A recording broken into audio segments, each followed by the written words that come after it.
نبی علیہ السلام نے فرمایا میں اللہ کے ہاں اس وقت بھی خاتم النبیین لکھا ہوا تھا جب آدم علیہ السلام ابھی مٹی اور پانی کے درمیان تھے، میں دعائے ابراہیم ہوں، میں عیسیٰ کی بشارت ہوں، میں اپنی والدہ کا وہ خواب ہوں جو انہوں نے پیدائش کے وقت دیکھا کہ ان کے لیے ایک روشنی ظاہر ہوئی جس کی وجہ سے شام کے محلات بھی ان پر روشن ہو گئے۔ نبی علیہ السلام کی والدہ محترمہ کو اللہ تعالیٰ نے یہ بشارت دی تھی کہ آپ سے وہ بچہ پیدا ہوگا کہ جس کا دین، جس کی حکومت بالآخر اس وقت کی سب سے بڑی سپر پاور رومن امپائر کو بھی سپرسیڈ کر جائے گی۔ ہم جو نبی علیہ السلام کے بارے میں یہ کہتے ہیں نا کہ وہ انسان تھے، تو وہ صرف سپیشی کے طور پر کہتے ہیں، ہماری طرح کے انسان نہیں تھے، یہ ذہن میں رکھیے گا۔ بخاری مسلم میں حدیث ہے نبی علیہ السلام وصال کے روزے رکھتے تھے، ایک روزہ افطار کیے بغیر اگلا روزہ، یعنی کنٹینیوس 3 4 دن کے روزے۔ کچھ صحابہ نے رکھے، وہ بے ہوش ہو گئے، تو نبی علیہ السلام فرمایا ایکم مثلی، تم میں سے کون ہے جو میری مثل ہو؟ کسی نے نہیں پڑھا قل انما انا بشر مثلکم، نہیں پڑھا، ان کو پتا تھا کہ حضور کیا بات کر رہے ہیں۔ آپ نے فرمایا میں رات کے وقت اپنے رب کے حضور ہوتا ہوں، وہ مجھے کھلاتا بھی ہے پلاتا بھی ہے، میری مثل تو کوئی ہو نہیں سکتا۔ بخاری مسلم میں حدیث ہے نبی صلی اللہ علیہ وآلہ وسلم اپنی ان 2 آنکھوں کے ساتھ پیٹھ کے پیچھے بھی دیکھ لیتے تھے، ہمیں تو 180 ڈگری سے زیادہ نظر نہیں آتا، وہ 360 ڈگری دیکھتے تھے۔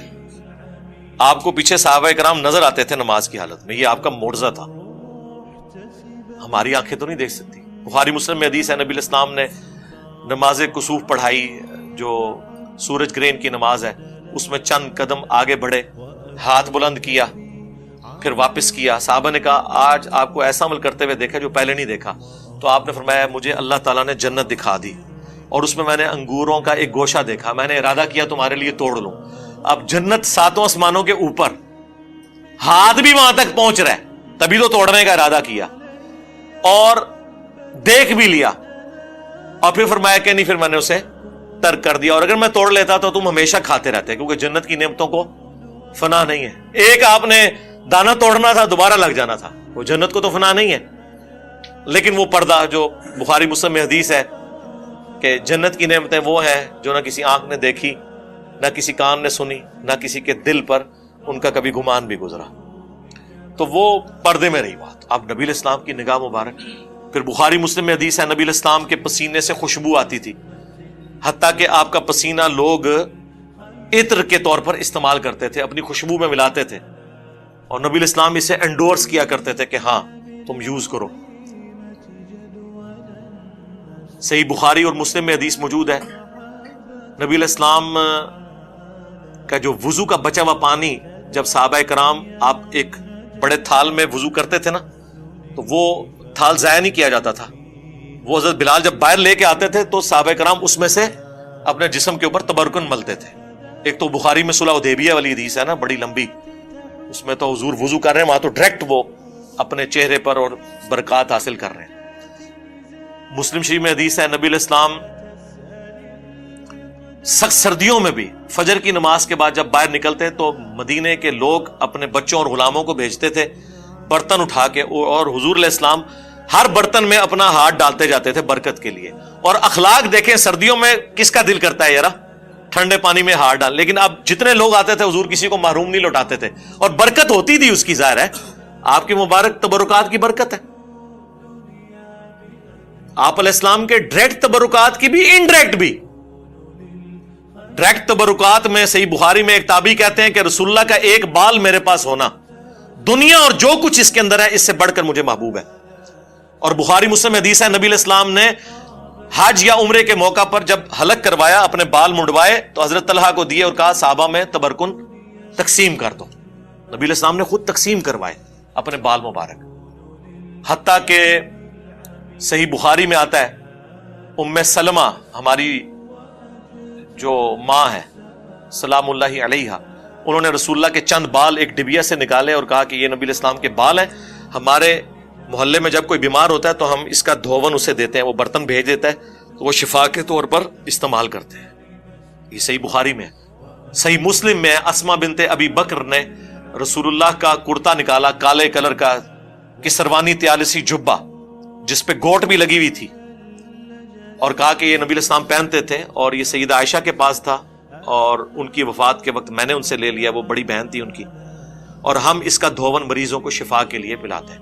اب یہ کرتا تو انڈائریکٹ تبرک ہے، چلے بال تو آپ کہہ سکتے ہیں جسم کا حصہ ہے، کرتا تو جسم کا حصہ نہیں ہے، لیکن اس میں بھی تبرکات ہے۔ لیکن اس کی بنیاد پہ یہ آج کل کے بزرگ پیر حضرات اور کہتے ہیں یہ عبد القادر جیلانی کا بال ہے، یار حضرت ابو بکر عمر عثمان علی کے بال کدھر ہیں؟ انہوں نے تو تبرکن کوئی جاری نہیں کیا ہے۔ اور یہاں 2014 کے دھرنے میں ڈاکٹر طیب القادری صاحب اپنا پسینہ پونچھ کے ٹیشو پیپر تبرکن دے رہے تھے اور پلی یہاں سے لیتے ہیں۔ الیاس قادری صاحب کتنا عرصہ اپنے منہ سے نکلی ہوئی ہڈیاں اور یہ باقی چیزیں لوگوں کو تبرکن تقسیم کرتے ہیں اور پلی یہاں سے لیتے ہیں۔ پھر جب ہم یہ کہتے ہیں کہ تم لوگوں نے یعنی عزتیں رسول اللہ کے نام پر اویل کی ہیں، لیکن پھر ڈاکہ مارا ہے ان کی عزت کے اوپر کہ تم نے وہ سارے پروٹوکول اویل کیے ہیں، کیا خلفائے راشدین بھی یہی کچھ کرتے تھے نبی الاسلام کی احادیث کی بنیاد کے اوپر؟ انس بن مالک کہتے ہیں میں نے آج تک، بخاری مسلم کے الفاظ ہیں، کوئی ریشم اور دباچ ایسی نہیں چھوئی کہ جو رسول اللہ کے ہاتھ سے زیادہ نرم ہو، اور آپ علیہ السلام کے ہاتھ کی خوشبو ایسی تھی گویا کوئی عطردان جو ہے وہ اپنی وہ صندوقچی کھولے تو اس میں سے وہ ساری ہوا اور فضا بنتی ہے، نبی الاسلام کے مبارک ہاتھوں سے ایسی خوشبو آتی تھی۔ مطلب یہ نہیں کہ آپ کی زندگی کو پیروں والی تھی تو اس لیے ہاتھ نرم تھے اتنے، نہیں، آپ نے تو بڑی ٹف لائف گزاری ہے۔ صحیح بخاری میں آتا ہے نبی الاسلام نے بھیڑ بکریاں بچپن میں چرائی ہیں، یہ اللہ نے معجزہ دیا تھا کہ آپ کے ہاتھ مبارک بہت نرم تھے۔ تو ہاتھ مبارک ہوں، آنکھیں ہوں، کان مبارک ہوں، تھوک مبارک کے تو کتنے معجزات ہیں بخاری مسلم میں کہ آپ نے لعاب دان ڈالا ہے کسی کھانے میں تو 10 کا کھانا جو ہے وہ 300 کو کفایت کر گیا۔ ٹھیک ہے، بخاری مسلم میں غزوہ حنین کے موقع پر بس ایک مٹھی بھری ہے زمین سے کنکریوں کی، 12,000 کا لشکر بھاگ گیا، نبی علیہ السلام کے ساتھ جو تھا صرف 80 بندے آپ کے ساتھ رہ گئے، اور آپ آگے بڑھ کر کہہ رہے ہیں انا النبی لا کذب انا ابن عبد المطلب، میں نبی ہوں، اس میں کوئی شک نہیں، میں عبد المطلب کا بیٹا ہوں۔ اور پھر آپ نے یوں جب مٹھی ان کی طرف پھینکی تو ساروں کی آنکھوں میں جا کے وہ کنکریاں پڑی اور وہ اندھے ہو گئے اور مسلمانوں کو اللہ نے فتح دے دی۔ تو اس طرح کے معجزات۔ پھر بخاری مسلم میں حدیث ہے نبی علیہ السلام صلح حدیبیہ کے موقع پر جب پانی نہیں تھا، ایک برتن میں تھوڑا سا پانی جمع کیا صحابہ نے، آپ نے اپنی مبارک انگلیاں اس میں ڈالی، صحابہ کہتے ہیں پانی کے چشمے جاری ہوئے۔ جابر بن عبداللہ سے وہ تابعی پوچھتے ہیں آپ لوگ کتنے تھے؟ انہوں نے کہا ہم 1500 تھے، 1,00,000 بھی ہوتے تو وہ پانی زیادہ تھا، 1500 نے پانی پیا، سٹور کیا، جانوروں کو پلایا، تب بھی وہ ایک کولے میں جو نبی علیہ السلام نے مبارک ہاتھ رکھا تھا نا، وہ پانی ختم نہیں ہو رہا تھا، وہ پتہ نہیں اللہ نے کیا اس کے ساتھ چین جوڑ دی۔ مسلم شریف میں حدیث ہے کہ حضرت عمر فاروق رضی اللہ تعالیٰ عنہ نے ایک سفر کے دوران حضور سے کہا کہ کھانے پینے کو کچھ نہیں ہے تو ہم کچھ جمع کرتے ہیں، آپ برکت کی دعا فرمائیں۔ تو ایک برتن لا کے رکھا گیا، آپ نے اپنا ہاتھ رکھا۔ اچھا یہ ذہن میں رکھیے گا، یہ کریشن ایکس نہیلو کبھی نہیں ہوئی ہے، جب بھی ہوا ہے نا تو یہ کہ کھانا تھا اس میں لعاب ڈالا، برتن تھا پانی والا اس میں ہاتھ ڈالا، زیرو سے کبھی سٹارٹ نہیں ہوا، یہ اللہ کی کوالٹی ہے۔ ہاں، عدم ماس سے وجود، چیزوں میں برکت وہ اللہ تعالیٰ مخلوق کے ذریعے کرواتا ہے۔ لیکن یہ ساری عقیدتیں نبی علیہ السلام کے ساتھ صحابہ کرام کی اس وقت تک تھیں جب تک نبی علیہ السلام دنیا میں تشریف فرما تھے۔ بخاری مسلم میں ہے کہ بارش نہیں ہو رہی، آ کے دعا کروائی ہے، بارش ہو گئی ہے۔ بخاری مسلم میں ہے کہ حضرت ابو ہریرہ یاداشت کا مسئلہ تھا، دعا کے لیے کہا، حضور نے یوں کر کے ان کی چادر میں ڈالا، اس کے بعد کہتے ہیں میں کوئی حدیث نہیں بھولا جب سے میں نے سینے لگائی۔ یہ معجزات ظاہر ہوتے تھے نبی علیہ السلام کے۔ صحیح بخاری میں ہے آپ علیہ السلام نے ایک صحابی کی پنڈلی ٹوٹ گئی، اپنا مبارک ہاتھ پھیرا، وہ کہتے ہیں اس طرح ہوگی کہ اس سے پہلے کبھی یعنی ٹوٹی ہی نہیں تھی۔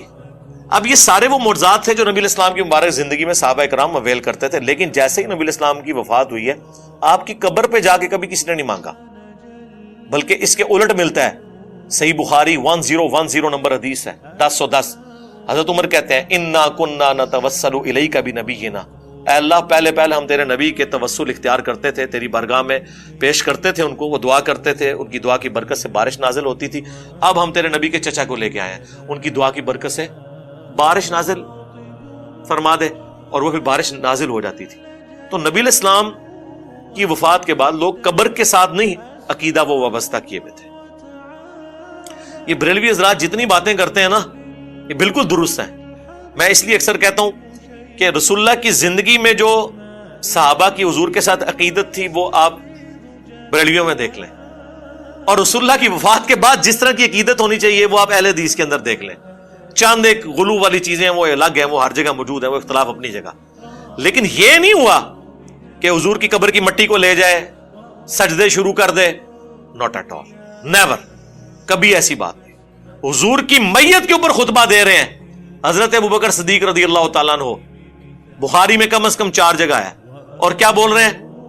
من کان یعبد محمدا فإن محمدا قد مات. آگاہ ہو جاؤ, جو محمد کی عبادت کرتا تھا وہ جان لے کے محمد مر چکے ہیں, یہ وفات پا گیا. پاکستان میں تو اتہاس سے ترجمہ کرنا پڑتا ہے. تو ومن یعبد اللہ, اور جو کوئی اللہ کی عبادت کرتا تھا وہ جان لے فإن اللہ حی لا یموت, اللہ زندہ ہے, اسے کبھی موت نہیں آئے گی. رسول اللہ کی میت کے اوپر نعتیں, درود شریف, آیت کریمہ کے ختم نہیں, توحید بیان ہو رہی ہے, اور یہ نبی علیہ السلام کی خوبی ہے. یہ آپ علیہ السلام کو اللہ تعالیٰ نے پھل دکھا دیا کہ آپ کے تربیت یافتہ لوگوں نے جیزس کرائسٹ کے ماننے والوں کی طرح ان کے بارے میں ڈیوینٹی نہیں کلیم کی, بلکہ آپ کی میت کے اوپر توحید بیان کی ہے. اور کیوں نہ ہوتا, صحیح بخاری میں حدیث ہے, دیکھنا میری شان کو اس طرح بلند نہ کرنا جس طرح نصارہ نے اپنے پیغمبر کو بڑھا دیا تھا. میں اللہ کا بندہ اور اس کا رسول ہوں, مجھے اللہ کا بندہ اور اس کا رسول کہنا. بخاری مسلم دونوں میں حدیث ہے. عائشہ کہتی ہیں نبی علیہ السلام کی وفات کے دن چل رہے تھے, آپ تکلیف کی وجہ سے بار بار اپنی چادر اپنے چہرے سے ہٹاتے, اور آپ صلی اللہ علیہ وآلہ وسلم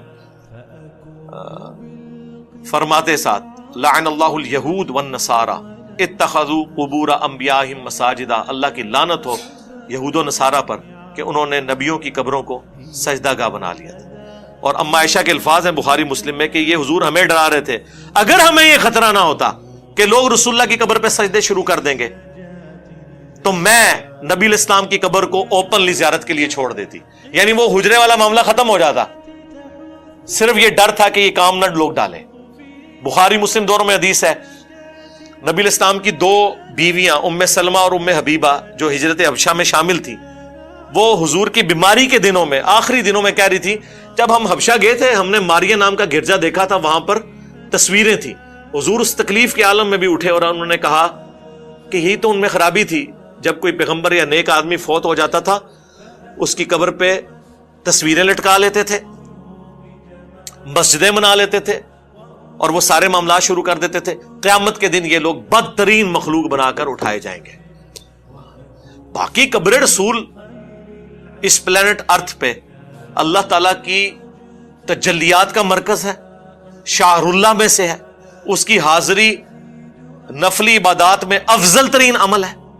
صحابہ کرام جاتے تھے, 4 کتابوں میں ہے, الموطا امام مالک میں, سنن کبریٰ البیہقی میں, المصنف ابن ابی شیبہ میں, فضل الصلاۃ علی النبی میں کہ عبداللہ بن عمر جب بھی مسجد نبوی میں داخل ہوتے 2 نفل پڑھتے, پھر قبر رسول پر آ کر عرض کرتے السلام علیک یا رسول اللہ, السلام علیک یا ابا بکر, حضرت ابو بکر کی قبر پہ, پھر حضرت عمر کی قبر پہ السلام علیک یا عمر, السلام علیک یا ابتا, اے میرے باپ آپ پر سلام.